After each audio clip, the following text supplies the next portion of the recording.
আমি তোরে বিশ্বাস করে রেখে গেছি প্রবাসে, আর তুই আমার অবসর এইগুলো করে বেড়াস না। দাঁড়া তোর আজকে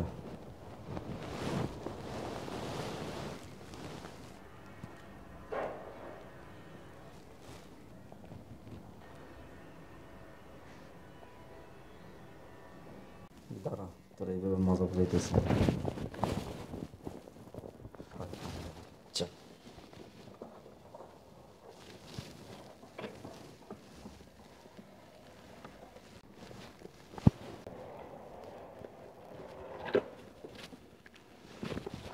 কত বড় সাহস! হ্যাঁ? আমি ওরে বিশ্বাস করে রেখে গেছি বাংলাদেশে, ওবার গেছি কয়টা দিন হয়েছে, ওর ভিতরে পরপুরুষ নিয়ে আমার বেডের ভিতরে শুয়ে রয়েছে। দাঁড়া তোর আজকে এমন শিক্ষা দিব আমি আজকে।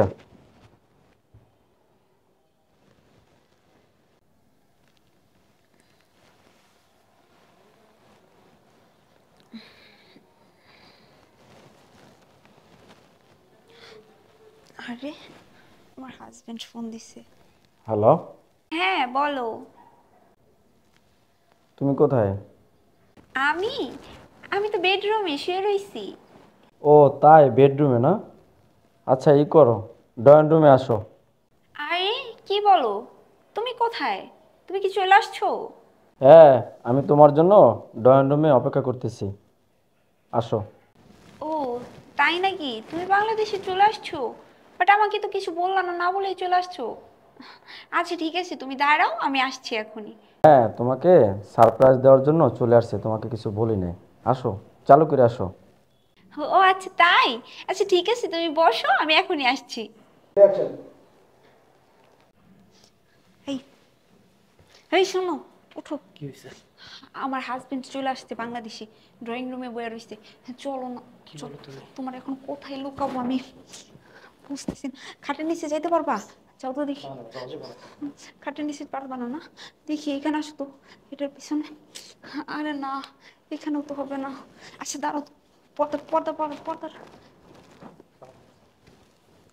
আরে না, বের হয়ে এখানে হবে না। কি করি, কি করি? আচ্ছা বুদ্ধি পাইছি, তুমি চুপচাপ দেখো আমি কি করি। হ্যাঁ, ওয়াশরুমের ভিতরে যাও, যাও। চুপচাপ এখানে থাকবা, আমি যেই পর্যন্ত গেট না খুলবো ওই পর্যন্ত বেরোবে না কিন্তু। আচ্ছা ঠিক আছে।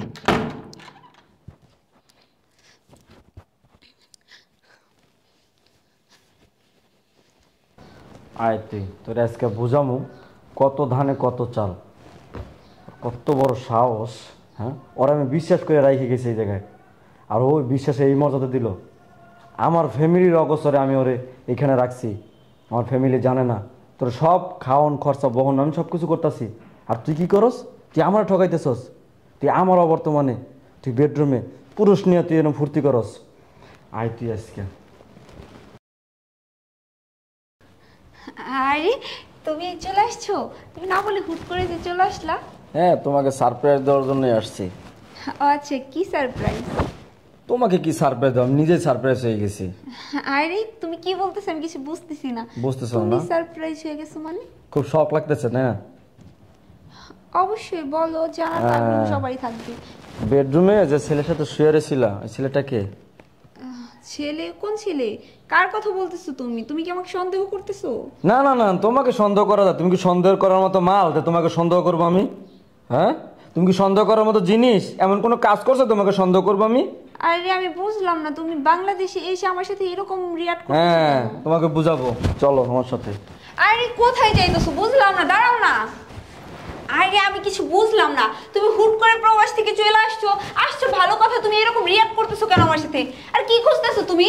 বুঝলাম না, আরে বলো তো কি হয়েছে, বলবা না আমাকে? দেখো থাকো তুমি।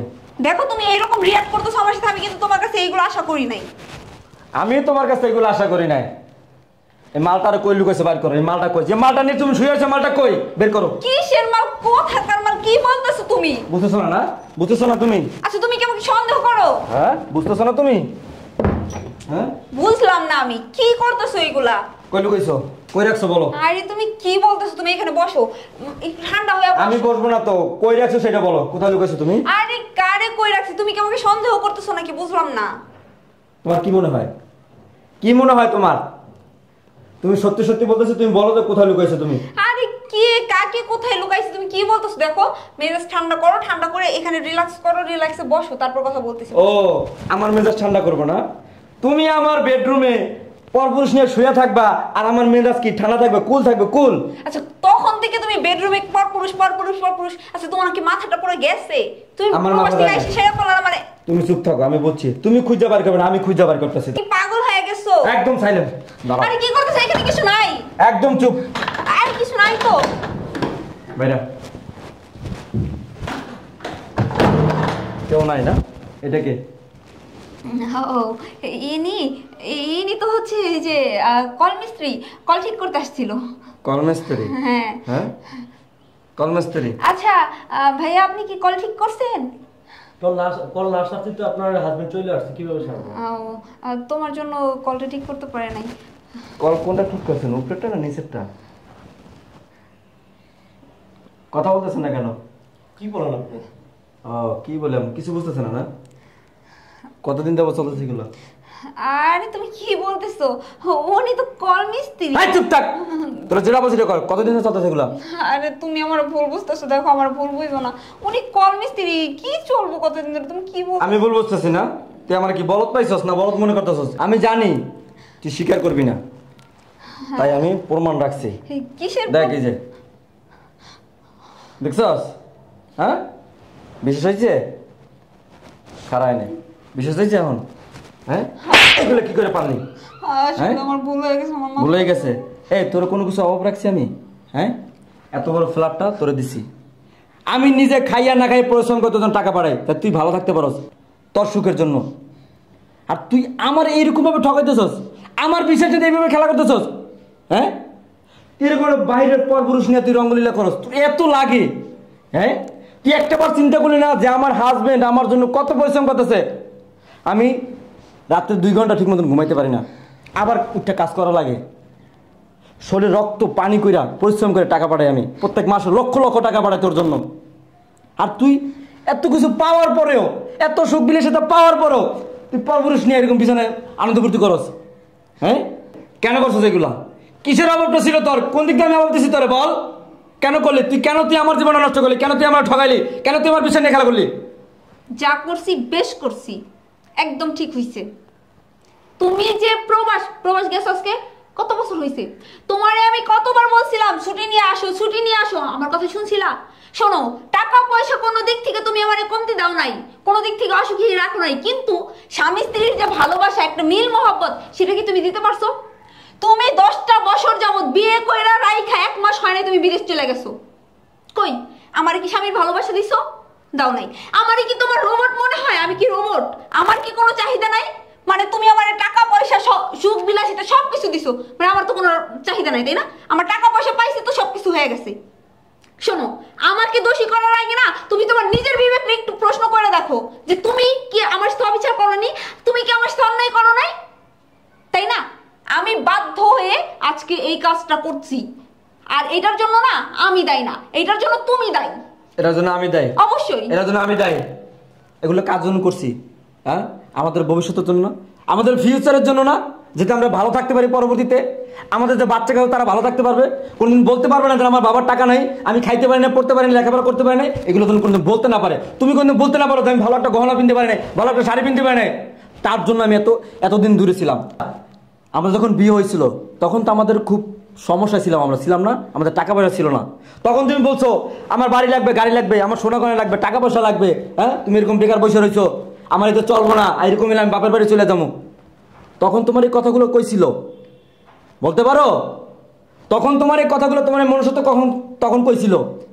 আমি তখন তোমাকে বলছিলাম যে টাকা পয়সা লাগবে, একটা সংসার চালাতে হইলে না টাকা পয়সা ভালোবাসা সবকিছুই প্রয়োজন থাকে। শুধু টাকা পয়সা দিলেই না হয় না, তার মধ্যে ভালোবাসারও প্রয়োজন থাকে। তুমি যখন টাকার পিছনে ছুটছো তো টাকার পিছনেই ছুটছো। তুমি কখনো কি একটাবার ভাবছো যে না এখন আর টাকা পয়সার প্রয়োজন নেই, আমার স্ত্রীর এখন একটু ভালোবাসার প্রয়োজন? তুমি কি এটা কখনো ভাবছো? ভাবো নাই। তুমি শুধু কি করছো? টাকার পিছনে ছুটছো। তুমি এই 10টা বছর ধরে একবারও কি আমারে বলছো যে এখন তো অনেক দিন হয়ে গেছে আমি প্রবাসী আসি, এখন আমার স্ত্রীর একটু ভালোবাসার প্রয়োজন, আমার স্ত্রীর তো একটা চাহিদা আছে, সেটা কখনো বলছো? সেটা কি একবারও ভাবছো? ভাবো নাই। তুমি টানা 10টা বছর আমার থেকে দূরে ছিলা, তো আমার তখন কিরকম অবস্থায় ছিল না আমি, আমার তো চাহিদা আছে তাই না? তুমি এটা কখনো ভাবো নাই, আর আজকে এই সব কিছুর জন্য তুমি দায়ী, একমাত্র তুমিই দায়ী। হ্যাঁ ঠিকই বলছো, এটার জন্য আমিই দায়ী।